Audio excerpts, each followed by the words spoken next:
Welcome back to my channel for a special edition of the weekly Human Design Transit Report. Today is Thursday, December 7th, and I'm doing a special report today because the new transit starts on Saturday, and I want to make sure that you have this information ahead of time so you can get ready. But if you want to see what's happening with the transits right now, you can go and check out last week's transit report, and it has all the details that'll take you through this Friday.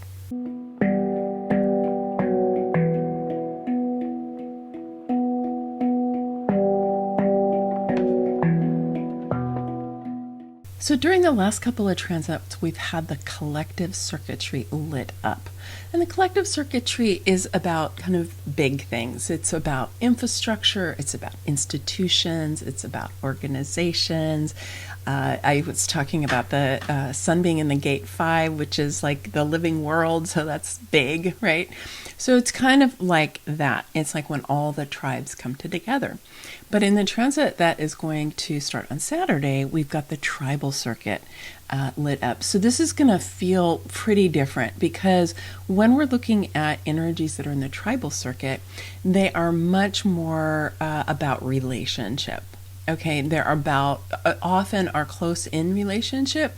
These two energies are in the commerce subcircuit or the business subcircuit of the Tribal Circuit. So it's not so much about our relationships with our close beloveds, you know, our partners, our children, our parents, like that. It's more about the people that we engage in the world with, and it's more about how we engage potentially through business, especially with where the sun is this time. We'll dig into that a little bit more. But you might want to just be tuning yourself to realize that your relationships are going to be really highlighted and are going to be very important during this trip. So on Saturday, the Earth is going to move into the gate 45, which in traditional human design is sometimes called the sovereign or the monarch or even the king or the queen. And in quantum human design is known as a distribution. So this is an interesting kind of evolution inside of human design having to do with the gate 45.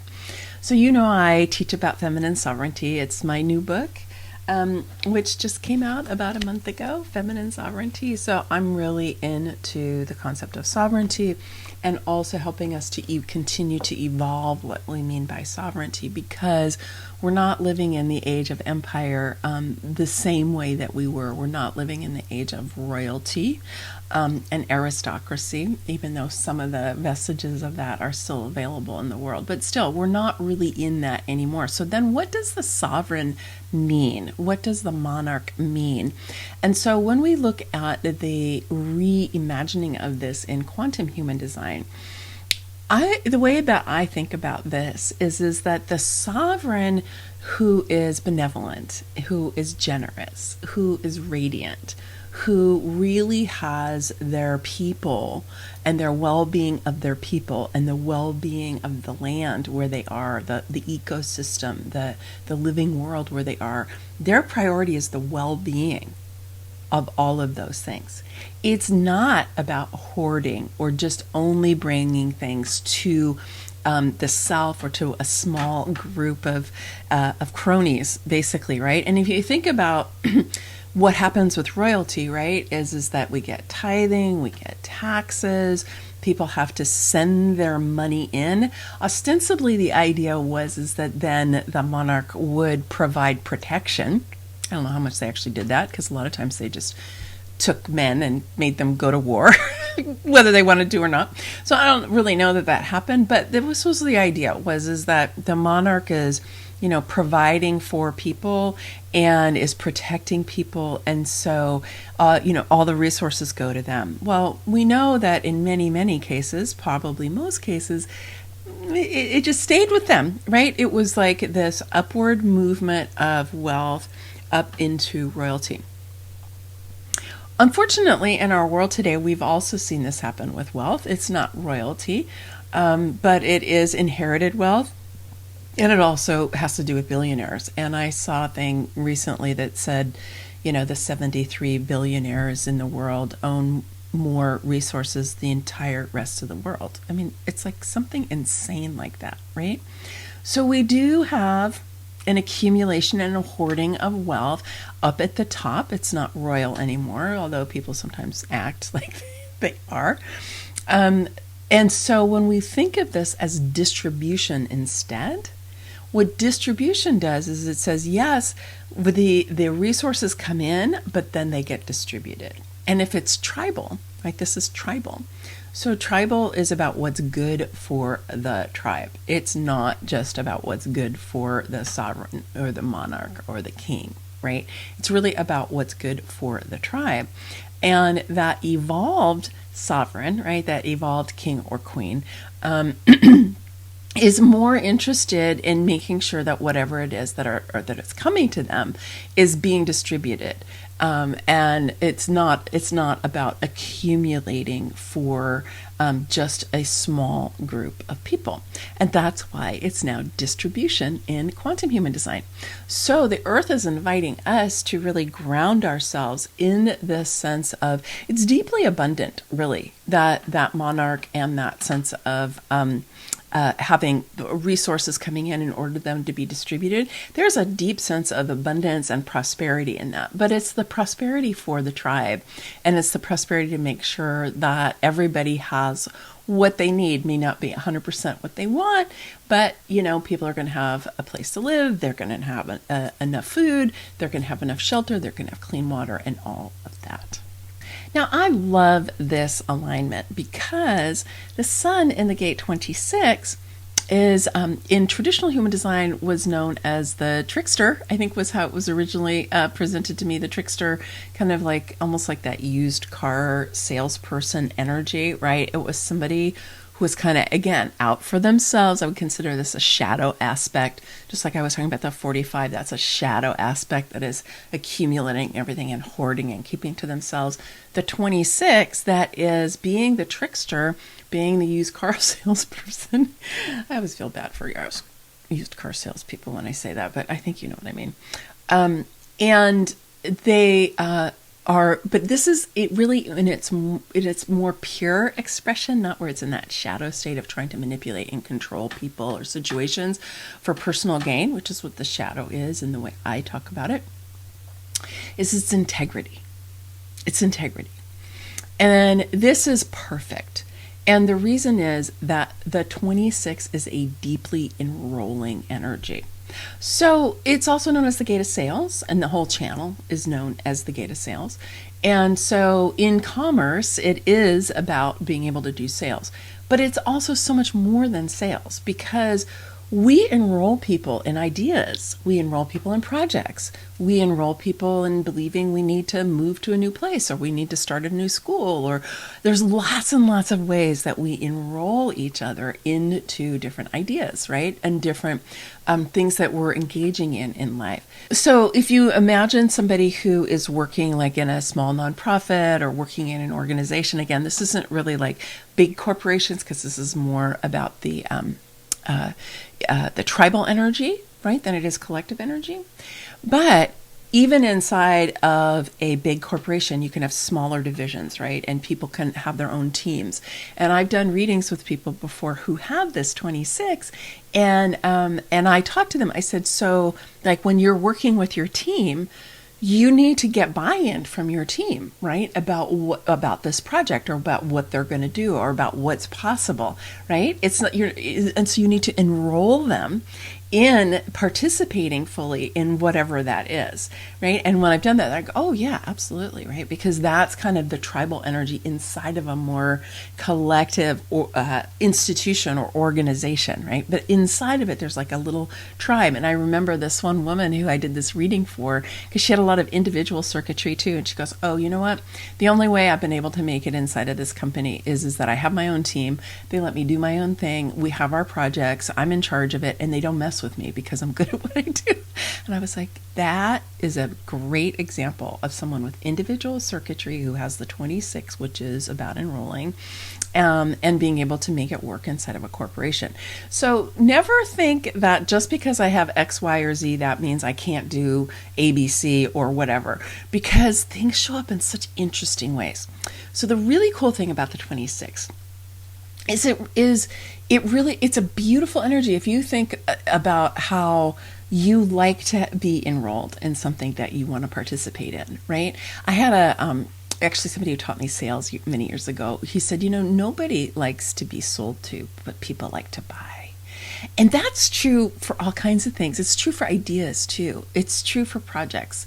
And you know who's really, really good at that is kids. Kids are really good at enrolling their parents into stuff, provided the parents weren't, too dictatorial with them and told them to just be quiet, did not have any needs. Unfortunately, some people were brought up that way. But kids who are allowed to be self-expressive and allowed to want what they want, right? They're good at enrolling their parents into whatever it is that they want them to do. And sometimes, parents just have to say, no, we're not going to do that, or no, you're not going to do that. But other times it's like, we want to be enrolled by our kid. They're like, hey, I'm going to do this thing. Come on, will you drive me? I'd love to have you be there, right? Whatever that is.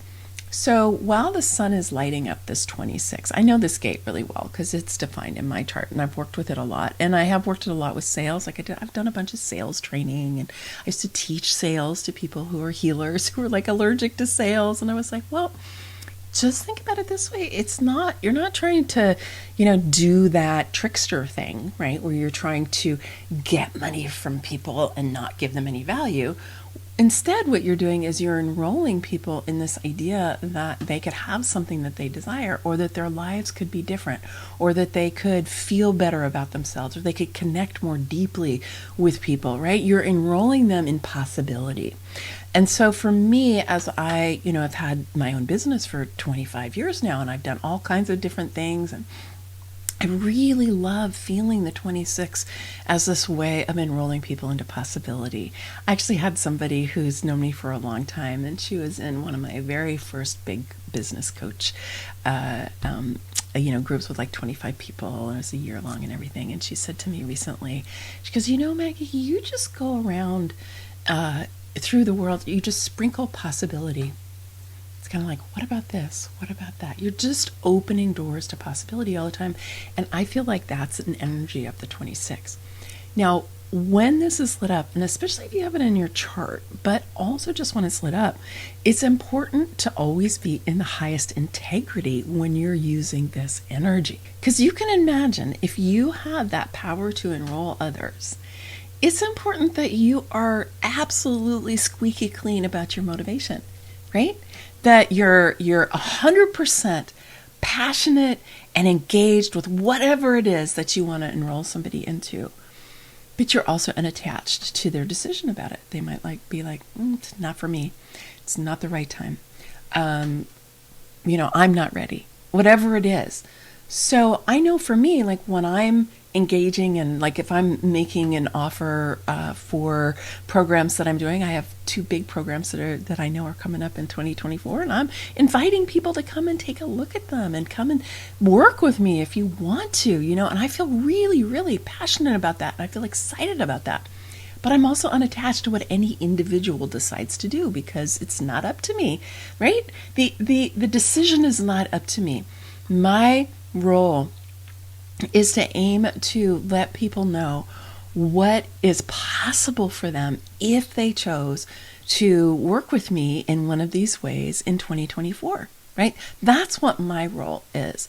It's the other people's roles who are receiving that is to be like, is that something I want to participate in or not? Is it something that feels good to me or not? What questions do I need to know, right? That's on them. But then we come together and we have a dialogue, right? And I am 100% clear that I never want to enroll people into things that are not what's best for them. Like, I don't do that. I refuse. So that's where my integrity comes in, right? Is I want the people who are going to benefit the most to be the ones that I work with. right? And so I know that's not everybody. And there's plenty of people who are not, it's not going to be a good fit, or it's not going to be the right time. And that's all perfect. It doesn't make what I'm offering any less or any less valuable. It doesn't make me the trickster. It doesn't make them, flaky or whatever. It doesn't mean any of that. It's about being sovereign beings who are here in the fullness of our dominion, of our own field and our own physiology, our own emotions, our own life force, right? Sovereign beings coming together to explore the possibility of doing something together, right? That's what the 26 can help us do. So remember, everybody's gonna be feeling that 26. So you may be noticing, oh my goodness, look at what's happening right now. And of course, we're in the midst of the Christmas, thing. Consumerism, high consumerism happening. So there, you might feel some of that, and you might feel a little stronger people coming at you trying to get you to buy this thing for Christmas, right? So you just want to take a look at what really feels right to you in terms of how other people might be trying to enroll you into things. And then also what feels right for you for what you want to enroll people for. Like, I just got a beautiful invitation from a friend who's going to have an open house at her house on Christmas, right? It's a beautiful offering that she's doing. I felt I loved that she sent that to us, and I'm sure I'll go and I'll hang out, right? And it was a very simple, please, your presence is desired. I would love to see you. Please come and, have a cuppa and have a plate and hang around, and let's just love each other, right? That's also the gate 26. So while you are stepping into this possibility of this powerful sovereign energy, right? This 45, do it with the utmost of integrity. I love it when the two gates really work together so well that way, right? Because when you are really feeling that inner power that you get from building your personal sovereignty, it will help you stay on track with your integrity. They really work well together. It's something I talk a lot about in my book. So if you're interested, go and get my book. I'll put it in the description. And if you're interested in finding out what the programs are that I'm going to do in 2024, one is the Feminine Sovereignty Explorers Club, which is where we're going to take a deep dive into this book and really work it together for the first 5 months of next year.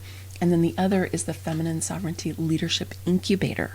That's going to go, it's going to go for most of next year, and it's like a 9-month program because it's an incubator. So we're incubating new feminine sovereign leaders.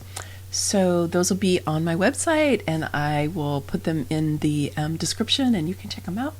And, just reach out to me if you want to find out more. Okay, many blessings. Much love.